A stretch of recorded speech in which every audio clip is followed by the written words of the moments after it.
तो ये हम लोग का लेक्चर नंबर 4। हम लोगों ने पिछले लेक्चर में पढ़ा था लिमिट ऑफ सीक्वेंस, और फिर पढ़ा था कन्वर्जेंस ऑफ सीक्वेंस। इसमें हम लोग कन्वर्जेंस ऑफ सीक्वेंस के एक दो कुछ रिजल्ट और देखेंगे, उस पर बेस्ड प्रीवियस ईयर क्वेश्चन करेंगे, इसके बाद आगे बढ़ेंगे। ठीक है, तो स्टार्ट करते हैं। देखिए, अलजेब्रा ऑफ कन्वर्जेंट सीक्वेंस। ठीक है, ये क्या होता है, मतलब कन्वर्जेंट सीक्वेंस पर ये ऑपरेशन लगाया गया कि इसका सीक्वेंस अगर एल है, ए एन का सीक्वेंस एल है और बी एन का सीक्वेंस एम है, दो सीक्वेंस है, ए एन का सीक्वेंस एल और बी एन का सीक्वेंस एम है, तो कहा गया है कि उसके सम का सीक्वेंस, सम करके जो सीक्वेंस आएगा उस सीक्वेंस का लिमिट क्या होगा। ठीक है, ए एन का लिमिट एल, बी एन का लिमिट एम, तो इसका लिमिट क्या होगा, तो A N plus B N का लिमिट हो जाएगा एल प्लस एम, मतलब कि A N plus B N करके जो सीक्वेंस आएगा वो एल प्लस एम पर जाकर कन्वर्ज कर जाएगा, है ना। फिर वैसे ये A N into B N, इसका लिमिट क्या होगा, एल इंटू एम होगा, यानी तो इसको ऐसे बोल सकते हैं कि A N into B N करके जो सीक्वेंस बनेगा, ठीक है, वो एल इंटू एम पर जाके कन्वर्ज करेगा। फिर ये A N minus B M है तो वो एल माइनस एम हो जाएगा उसका लिमिट, या फिर एल माइनस एम पर जाके कन्वर्ज करेगा। A n by b n हो जाएगा l by m, 1 by a n, इसका लिमिट हो जाएगा 1 बाई एल। अब यहाँ पर एक छठा रिजल्ट क्या कह रहा है कि अगर ए एन का लिमिट एल है और सी कोई कांस्टेंट है, तो सी इंटू ए एन का लिमिट सी इंटू एल होता है। तो कुछ है नहीं, ए एन का लिमिट एल, एक कांस्टेंट में पूरे सीक्वेंस से मल्टीप्लाई कर दीजिएगा तो उसके रिजल्ट में भी सी से मल्टीप्लाई हो जाएगा, बस इतना सा बात है। ठीक, आगे चलते हैं, प्रीवियस ईयर क्वेश्चन करते हैं। मैं बोला था प्रीवियस ईयर क्वेश्चन कराऊंगा, तो प्रीवियस ईयर क्वेश्चन करते हैं। ठीक है, तो मेरा प्रीवियस ईयर क्वेश्चन ये आपका रहेगा, मैंने पिछले आपको लिमिट ऑफ सीक्वेंस पढ़ाया था और कन्वर्जेंट ऑफ सीक्वेंस, और अभी ये। ठीक है, इन्हीं पर बेस्ड क्वेश्चन है, आपको करना है। आप वीडियो पॉज करके 3 मिनट टाइम ले लीजिएगा, आराम से कुछ कीजिएगा उसको, और नहीं हुआ तो सॉल्यूशन देखिएगा। इससे आप पे कॉन्फिडेंस बिल्डअप होगा अपने। ठीक है, ये जरूर कीजिएगा। स्टार्ट करते हैं। ये क्वेश्चन है आपका जैन 2020 का है। ठीक है, s n is equals to, देखिए ये क्वेश्चन है। ठीक है, एक आपको सीक्वेंस दिया हुआ है ये, और यहाँ पे एन नेचुरल नंबर से बिलोंग कर रहा है। बोला जा रहा है कि एस एन के बारे में, एस एन क्या क्या हो सकता है। ऑप्शन ए क्या दिया है, ये क्या सीक्वेंस एस एन इंक्रीजिंग है, इस एरो का मतलब इंक्रीजिंग, अगर ऊपर एरो है तो इसका मतलब इंक्रीजिंग है ये। ठीक है, ये इंक्रीजिंग है, और जो ऐसे है उसको डिक्रीजिंग कह रहे हैं हम लोग। ठीक है, ये डिक्रीजिंग है, और सीजीटी का मतलब होता है कन्वर्जेंट। ट्राई कीजिए। ठीक है, तो ये ऊपर क्या है, ये क्या इंक्रीजिंग है या कन्वर्ज, इंक्रीजिंग है और कन्वर्ज कर रहा है 1 पे, इंक्रीजिंग है एंड कन्वर्ज कर रहा है 1 पे। दूसरा ऑप्शन क्या कर रहा है, डिक्रीजिंग है एंड कन्वर्ज कर रहा है 1 पे। तीसरा कह रहा है ऑप्शन सी कि नाइदर इंक्रीजिंग नॉर डिक्रीजिंग, मतलब ना इंक्रीजिंग है ना डिक्रीजिंग है, दोनों में से कुछ नहीं है, बट कन्वर्ज कर रहा है 1 पे, ऐसा बोल रही है। और डी नंबर कह रहा है कि क्या ये डाइवर्जेंट है। तो इसको सॉल्व कीजिए आप लोग। ठीक है, वीडियो पॉज करके मैं सॉल्यूशन बताता हूँ उसको। देखिए, सबसे पहले सीक्वेंस दिया क्या है, एस एन, 1 प्लस माइनस 1 का पावर एन, ये एन, यही होगा। ठीक है, तो जैसे ही आप इसको इवन नंबर के लिए तोड़िएगा, मतलब S2n का बात कीजिएगा, तो ये S2n आएगा 1, 2n नहीं, आप लोग सब सीक्वेंस में चले जाइएगा। ठीक है,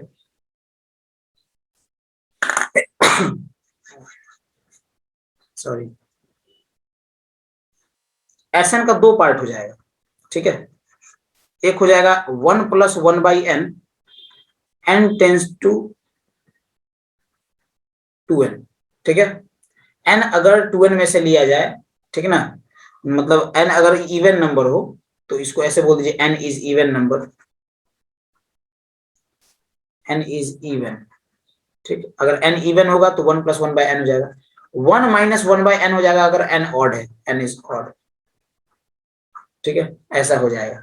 तो अब जैसे ही सीक्वेंस में लिमिट मारिएगा तो ये वाला पार्ट चल जाएगा फिर से 1 पे, और ये वाला पार्ट भी कहाँ चल जाएगा, 1 पे, मतलब ये कन्वर्ज कर रहा है 1 पे, इतना तो पता चल गया, ये 1 पर कन्वर्ज कर रहा है। अब देखना है कि क्या ये इंक्रीजिंग है या डिक्रीजिंग है, यही देखना है। मतलब यहां से डी नंबर कट गया, कन्वर्ज कर रहा है तो डाइवर्ज नहीं कर रहा है, इसका मतलब डी कट गया, 3 ऑप्शन बचा है। 3 ऑप्शन में बात यही करना है कि क्या ये इंक्रीजिंग है या डिक्रीजिंग है, बस ये पता चलेगा तो इसका मतलब ऊपर वाला नीचे वाला ए बी सी इसमें से कोई एक आ जाएगा, बाद बाकी 2 कट जाएगा। तो अब देखते हैं सबसे पहले कि इंक्रीजिंग है या डिक्रीजिंग है।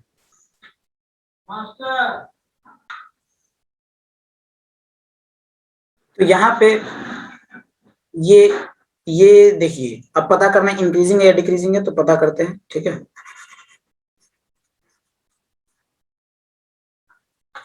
देखिए सीक्वेंस दिया है एस एन, ये है आपके पास 1 प्लस माइनस 1 का पावर एन एन। ठीक है, एस वन निकालिए, मतलब पहला टर्म निकालिए।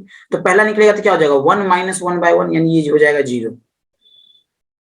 दूसरा टर्म क्या होगा, एस टू हो जाएगा 1 प्लस 1 बाय 2, ये हो जाएगा 3 बाय 2। तीसरा क्या हो जाएगा, ये हो जाएगा 1 माइनस 1 बाय 3, ये ना होगा, ये हो जाएगा कितना 3 में, ये हो जाएगा 2 बाय 3। एस फोर क्या होगा, 1 माइनस 1 बाय 4, सॉरी ये 1 प्लस 1 बाय 4 हो जाएगा, ये कितना हो गया 5 बाय 4। मतलब यहां से कुछ पता नहीं चल रहा है कि टर्म बढ़ रहा है या घट रहा है, कभी बढ़ जा रहा है, कभी घट जा रहा है, कभी बढ़ जा रहा है, कभी घट जा रहा है, ऐसा हो रहा है। तो ना इंक्रीज हो रहा है ना डिक्रीज हो रहा है, ना इंक्रीज हो रहा है ना डिक्रीज हो रहा है, ऐसा हो रहा है।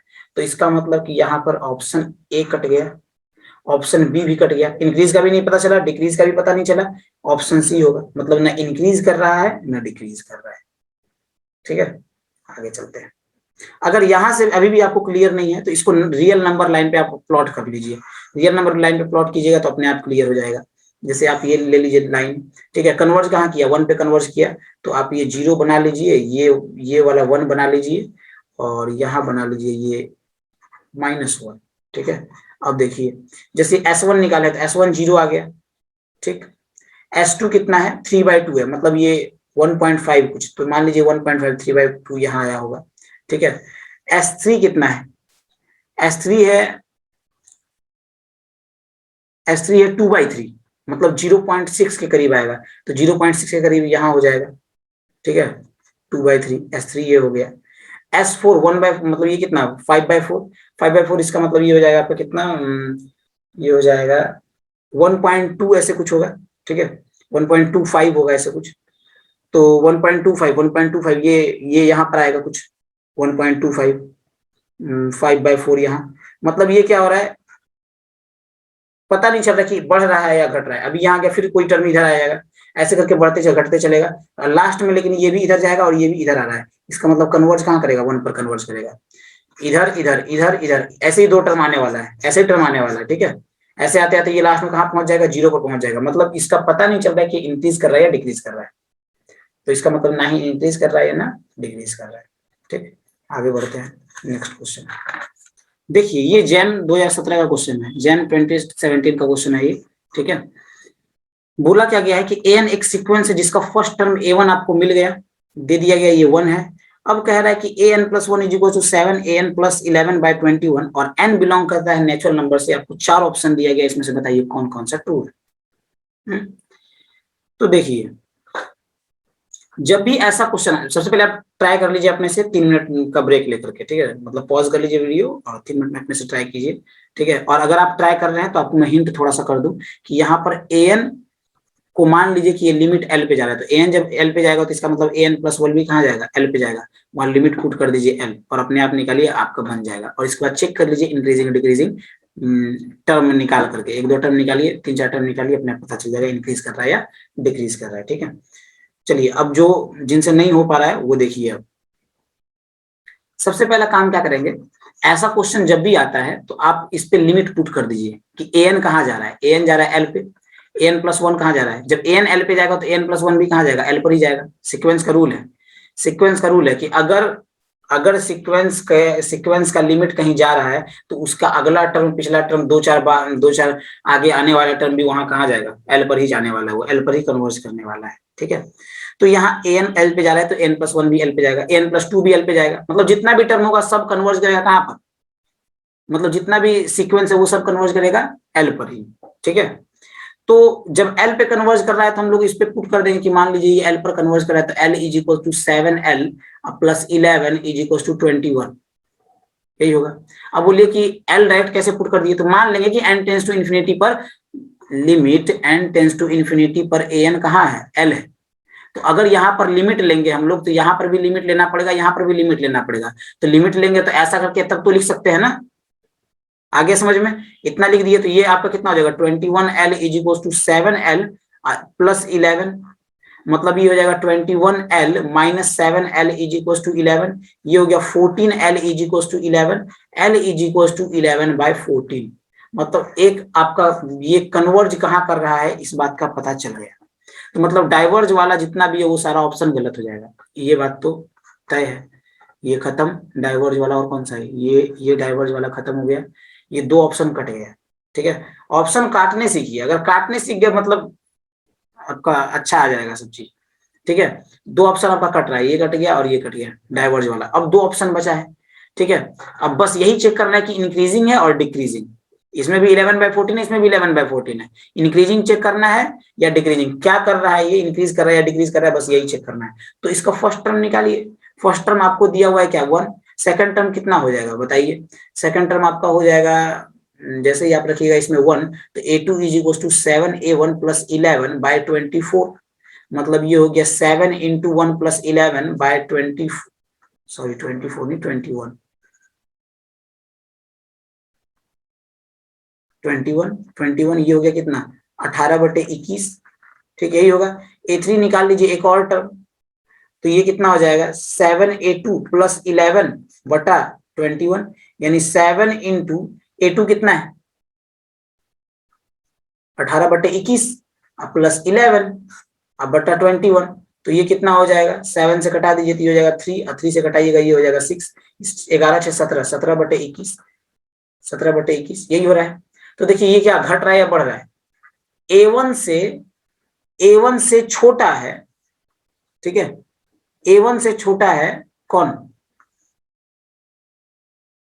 A1 से छोटा है A2 और A2 से छोटा है A3, मतलब ये डिक्रीज कर रहा है। तो आपका बी नंबर खत्म हो गया, डी नंबर सही हो गया। डिक्रीज कर रहा है ना, पहला टर्म बड़ा है, दूसरा टर्म उससे छोटा है, तीसरा टर्म उससे छोटा है, मतलब घट रहा है, घट रहा है तो डिक्रीज कर रहा है। आ गया समझ में, इतना सा था इस क्वेश्चन में। आगे चलते हैं, फिर क्वेश्चन है, आज क्वेश्चन जा रहा है। देखिए ये क्वेश्चन 2016 जैम में पूछा गया है। ठीक है, ये आपको ऐसा दिया गया है सीक्वेंस, एन कोई सीक्वेंस है, इस तरह से आपको दिया गया है इक्वेशन बना के। ठीक है, यहाँ पर बोला गया एन आप 1 से बड़ा ले लीजिए या बराबर ले लीजिए, और आपको A1 का वैल्यू 1 दिया हुआ है, फर्स्ट टर्म का वैल्यू 1 दिया है। ठीक है, तो बताना है आपको कि सीक्वेंस एन कहाँ लाई करेगा, कौन से इंटरवल में, ए बी सी डी, आपको 4 इंटरवल दिया गया है, सॉल्व कीजिए इसको। ठीक है, ये पिछला क्वेश्चन जैसे बताया था ट्रिक, उसमें जैसे सॉल्व करना था वैसे ही ये होगा सॉल्व, एकदम आराम से सॉल्व हो जाएगा, इसको सॉल्व कर लीजिए। ठीक है, आप टाइम मतलब इसको वीडियो पॉज कर लीजिए, सॉल्व करके देख लीजिए, लास्ट में सॉल्यूशन आंसर देखिएगा।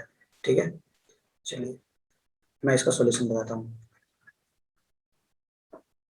देखिए ये क्या दिया क्या गया है, 4an+1 is equal to 3/an plus an³ तो लेट कर लीजिए ना, let n tends to infinity an, ये कहाँ है l पर है, ये कितना 4/l हो जाएगा, ये 3/l हो जाएगा, और ये प्लस l³/81 यही होगा। तो जैसे ही आप इसमें एलसीएम ले लीजिएगा 81 l हो जाएगा, ये हो जाएगा कितना 3 इंटू 81, और ये हो जाएगा l³ इंटू l, यही होगा ना, यही होगा। ठीक, और ये कितना हो गया 4/l हो गया, l और l यहाँ से कैंसिल आउट हो गया, ये 81 उधर चल जाएगा, 81 उधर जाएगा तो 81 इंटू 4 और is equal to 3 into 81 is equal to, sorry ये प्लस l का पावर 4 हो गया, इतना हो जाएगा। इसको इधर भेजिएगा तो ये 81 into 4 minus 3 into 81 is equal to l का पावर 4, ये कितना हो जाएगा l का power 4 is equal to only 81 हो जाएगा, क्योंकि यहाँ 481 है, यहाँ 381 है, घट गया तो 181 मतलब कि 81 होगा। अब 81 पे पावर 1/4 छोड़ेगा तो l का वैल्यू कितना आ जाएगा 3 आ जाएगा, मतलब लिमिट कहाँ है 3। ठीक है, तो देखिए 3 किस में है, डी नंबर में है। आगे समझ में, बहुत आसान है, ऐसे ही बनने वाला है क्वेश्चन। ठीक है, देखिए ये भी प्रीवियस ईयर क्वेश्चन है। ठीक है, देखिए ये क्या कह रहा है कि अगर कोई सीक्वेंस ऐसा दिया हुआ है आपको, ठीक है, for all n belongs to natural number, then इसमें से कौन सा ऑप्शन ट्रू होगा? क्या लेमडा एन, सॉरी ये लेमडा एन है, मैं ए एन लिख चुका हूँ, ये लेमडा एन है, ठीक है। ये लेमडा एन के बारे में बोला गया, लेमडा एन एग्जिस्ट करेगा, लेमडा एन एग्जिस्ट नहीं करेगा सम एन के लिए, मतलब lambda n does not exist for some n, lambda n exist for every n and the sequence is unbounded, lambda n exist for every n and the sequence is bounded. फिर यहाँ का limit lambda n whole to the power 1 by n, limit n tends to infinity is equals to 1, ऐसा बोल रहा है। तो कौन सा ऑप्शन ट्रू है? आप वीडियो पॉज करके बनाइए खुद से, ठीक है, खुद से ट्राई कीजिए, नहीं हो तब सॉल्यूशन देखिए। देखिए सॉल्यूशन में बताता हूँ। सबसे पहले लेमडा एन, देखिए अगर लेमडा एन का वैल्यू आप एन इज इक्वल्स टू 1 के लिए निकालते हैं तो ये हो जाएगा 0 1 और ये हो जाएगा डी टी बटा 1 प्लस टी। अगर एन इज इक्वल्स टू 1 के लिए सिर्फ निकाल रहे हैं तो ये हो जाएगा कितना, लॉग टी आ जाएगा, और ये हो जाएगा 0 से लेके 1, और जैसे इसको पुट कीजिएगा तो ये क्या हो जाएगा, log 1 माइनस log 0, और log 0 का वैल्यू आपको पता है माइनस इन्फिनिटी होता है, मतलब ये यहाँ पर एग्जिस्ट नहीं करेगा, ये डज नॉट एग्जिस्ट हो गया। किसके लिए? n इज इक्वल टू 1 के लिए, ठीक है। बट इससे आगे के लिए चेक कर लेते हैं, तब ऑप्शन में टिक लगाएंगे एक बार। तो n इज इक्वल टू 1 के लिए आप चेक कर लिए, अब n ग्रेटर देन और इक्वल टू 2 के लिए चेक करके देखिए। तो जैसे ही आप चेक कीजिएगा इसको तो ये हो जाएगा lambda n is equals to, ठीक है, 0 से 1, और ये हो जाएगा d t upon 1 plus t square, यही होगा। ये जैसे ही ऊपर चढ़ेगा तो इसको कैसे लिख देंगे, वैसे ये 1 बाय टी का पावर -2, इसका इंटीग्रेशन होगा 0 से 1, है ना। तो ये बन जाएगा आपका कितना, ये बन जाएगा -1 बाय 1 प्लस टी, ठीक, इतना ही बनेगा। ये 0 है, यहाँ 1 है, लिमिट पुट करके देखिए, मतलब ये upper limit lower limit put कीजिए इसमें, जैसे ही पुट कीजिएगा ये हो जाएगा -1 by 1 plus 1 minus 1 by 1 plus 0, तो ये हो गया -1 बाय 2 -1, यही होगा, मतलब ये -3 बाय 2 आ रहा है। कितना आया? -3 बाय 2, ठीक।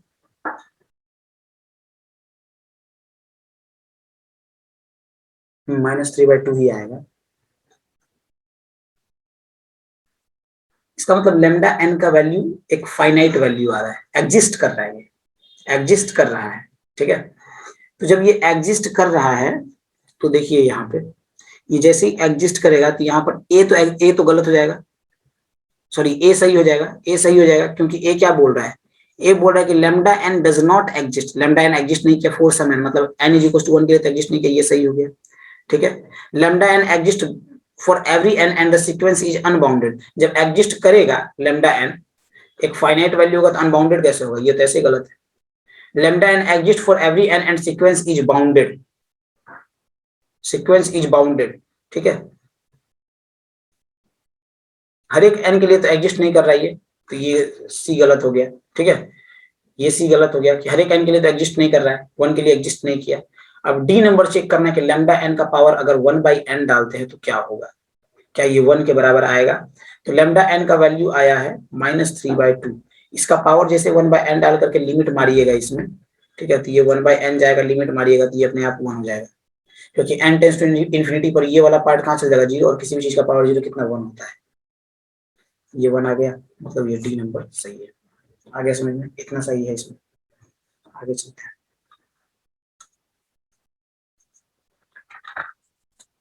एक और क्वेश्चन है, देखिए ये क्या कह रहा है, ये कह रहा है कि अगर क्वेश्चन क्या है, एक्स एन एक सीक्वेंस है, एक्स एन एक सीक्वेंस है और ये रियल नंबर का सीक्वेंस है, कुछ ऐसा है कि इतना करेंगे तो एक कांस्टेंट आता है, एक्स एन प्लस 1 माइनस एक्स एन करेंगे तो एक कांस्टेंट आता है, ठीक है, और वो कांस्टेंट क्या है, पॉजिटिव नंबर आ रहा है, ठीक है। तो आपको बताना है then sequence x n by n का क्या होगा, इस चारों में से क्या होगा, इसमें से कौन सा ऑप्शन सही होगा एक्स एन बाय एन के लिए, यही बताना है। तो सबसे पहले हम लोग इसको बनाने के लिए मान लेते हैं कि लिमिट सीक्वेंस मान लेते हैं कि सीक्वेंस कैसा होगा, और ऐसा करने पर ऐसा आना चाहिए। तो मान लिए एक्स एन जो है वो एन है, तो जैसे ही आप इसका एक्स एन प्लस वन निकालिएगा तो एन प्लस वन आएगा, तो x N plus one minus x n कीजिएगा तो ये हो जाएगा n plus one minus n, मतलब ये सॉल्व होके वन आएगा।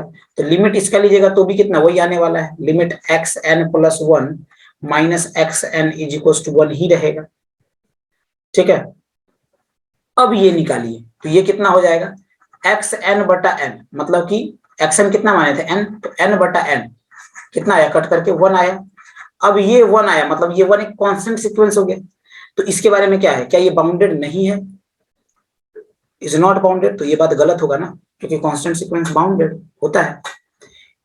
Is bounded but not convergent, bounded है कन्वर्जेंट कैसे नहीं होगा भाई, ये तो गलत है। कन्वर्ज टू जीरो ना, कन्वर्ज टू जीरो, क्या ये जीरो पर कन्वर्ज कर रहा है, क्या ये सीक्वेंस जीरो, सॉरी जीरो नहीं होगा, यहाँ सी होगा, सॉरी सॉरी,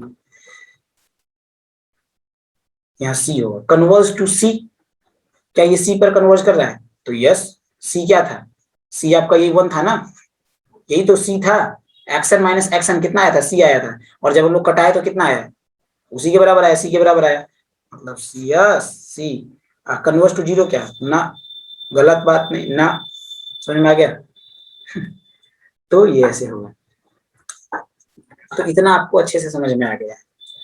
अब थोड़ा सा आगे पढ़ लेते हैं, ठीक है, थोड़ा सा पढ़ लेते हैं, इसके बाद फिर उस पर क्वेश्चन आगे कर लेंगे अगले लेक्चर में हम लोग, ठीक है। देखिए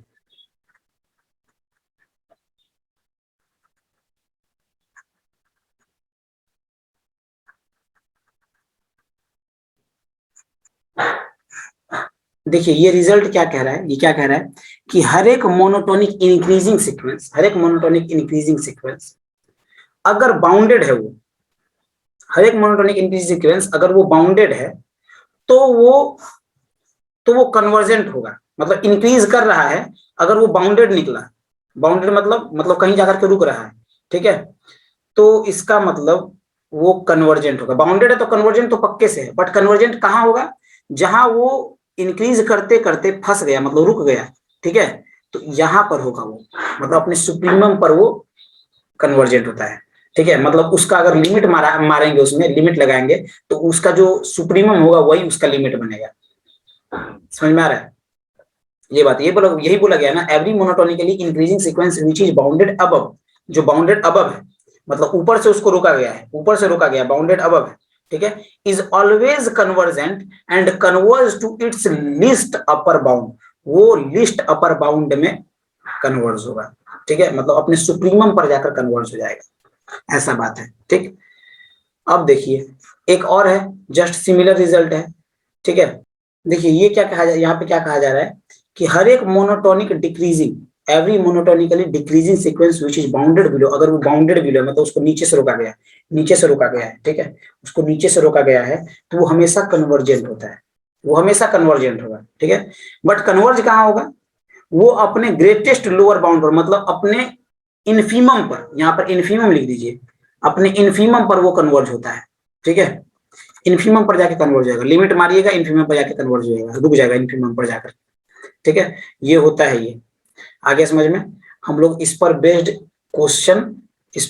क्वेश्चन अगले लेक्चर में करेंगे, ठीक है। तब तक के लिए आपका बहुत बहुत धन्यवाद, इतना आप लोग रिवाइज कीजिए, ठीक है, मिलते हैं अगले लेक्चर में।